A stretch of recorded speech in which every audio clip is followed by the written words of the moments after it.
If you're a beginner and you want to build muscle, then get ready to take some notes because I'm going to show you the fastest way to add muscle mass. The amount of muscle you can gain in your first year or two of lifting is astronomically greater than the amount you'll be able to gain years down the line.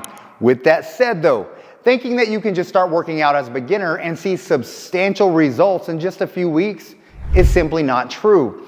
That's why in this video, I'm going to tell you exactly how you should be training as a beginner to expedite both your strength and muscle growth results. The human body is designed to constantly adapt to new stimuli and stresses. It's the reason why we build tolerance to caffeine, don't get as sore from our workouts, and amass antibodies after getting sick. When it comes to building muscle mass, the exact same concept applies. Our bodies become adapted and desensitized to the strenuous stimulus of working out. Of course, like those other examples I just gave, our bodies don't become immune to these stresses, which is why we're still able to keep building muscle after decades of training. As a beginner lifter, your body is completely unfamiliar with the stress of lifting weights, and as a result, your body will essentially prioritize adapting to this new challenge, leading to expedited strength and muscle gains. This phenomenon is typically referred to as newbie gains and is a phase that typically lasts for a person's first 6 to 12 months of training. However, it's important to understand what level of results to expect. Assuming you're training with decent form and not undertraining or overtraining, your genetics will be the most influential variable in determining your results. Taking that into account, for your first year of training, you can likely expect to gain anywhere from 5 to 15 pounds of muscle, or roughly 0.5 to 1.5 pounds per month. And just to be clear though, this is pure lean muscle mass, not body fat or water weight. In terms of total body weight, you'll likely gain closer to 10 to 25 pounds in your first year of training from muscle, fat, and water weight, assuming you're eating enough calories. Also, you should understand that even though you'll likely be gaining nearly a pound of muscle mass each month, you won't necessarily notice until you've gained, say, 5 or 6 pounds. On the other hand, you'll likely see improvement in strength levels incredibly quickly. While strength gains are easy to identify, subtle changes in body composition usually are not. So it's important to stay patient and stay the course. Now, because of how quickly you can achieve results in your first year of training, it's important to understand how to make the most of your time as a beginner. Ultimately, your results early on in your training will just come down to two variables: your form and your workload. Simply put, if you never learn the correct form and technique to use on each exercise, you're never going to receive the full benefits of those exercises. When you also consider the risk of injury from using poor form, it becomes pivotal to perfect your technique before worrying about anything else. And just to clarify, when I say form, I'm not just talking about whether you're doing the exercise correctly or not. Rather, I'm talking about whether you're doing the exercise in a way that's in line with your muscle building principles.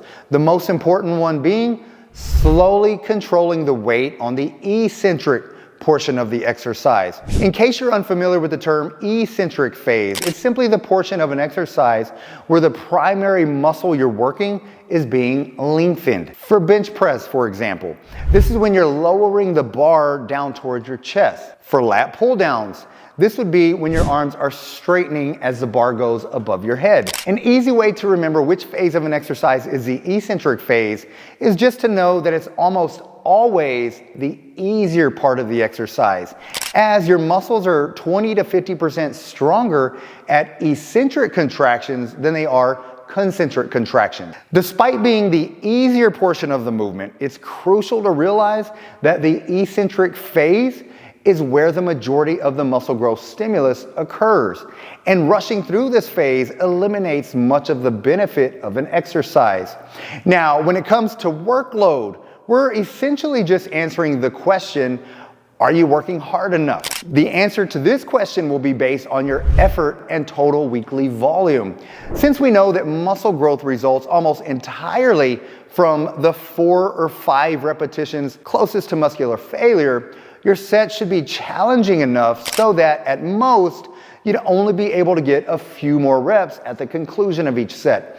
However, training near failure is very challenging as a beginner, as you don't fully understand your limits yet, making it hard to judge what actually counts as near muscular failure. For this reason, as a beginner, you don't have to give every single set your all. You just have to make sure each set is hard enough to challenge your body. As important as effort is, it doesn't take into account one of the most important variables of muscle growth, and that's volume. Volume is the total amount of work you do for each muscle group each week, often quantified by the number of working sets you complete each week.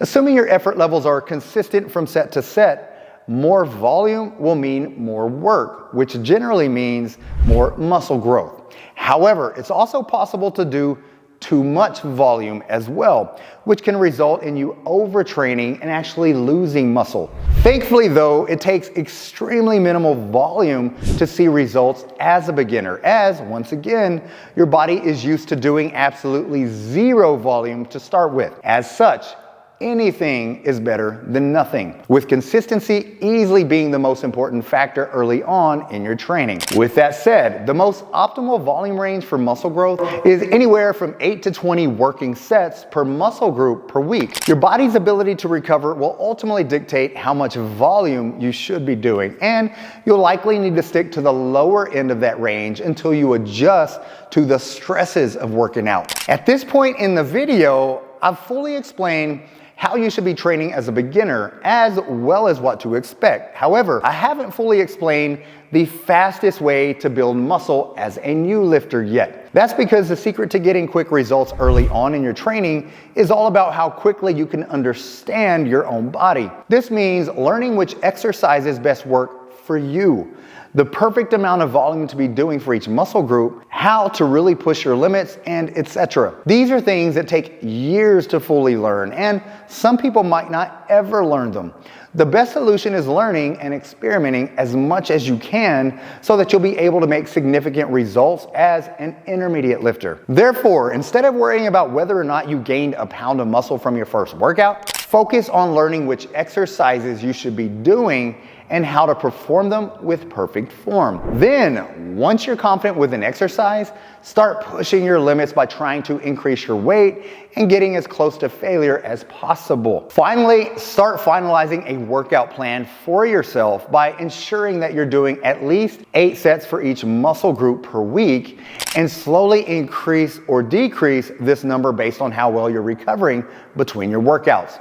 With that said, as someone who has coached hundreds, if not thousands of beginners in my 27-year coaching career, let me share my 7 key principles to help you maximize your gains. Number 1, consistency, man. Regular workouts are crucial. Aim for at least 3 to 5 sessions per week to maintain progress. Number 2, progressive overload. Gradually increase intensity, weight, or reps to challenge your body and stimulate new muscle growth. This might involve adding more weight, doing more reps, or changing the difficulty of an exercise. Number 3, compound movements.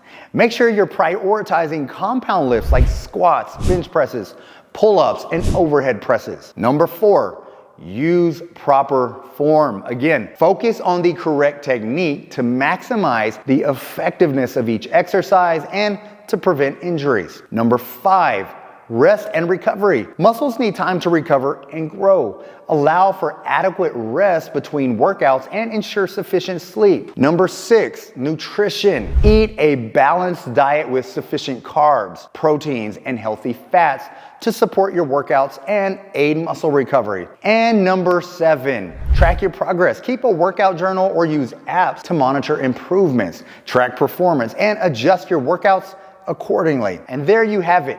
By integrating these principles as a beginner, you can lay a solid foundation for achieving the best results and making continuous gains in your muscle growth quest. Also, if you want help building more muscle and you want to get a workout and nutrition plan written specifically for you, then check out the links to my programs and my one-on-one coaching in the description box below. I would love to help you grow as fast as possible. With that said, thanks so much for watching my video, and as always, get busy, get after it, and God bless.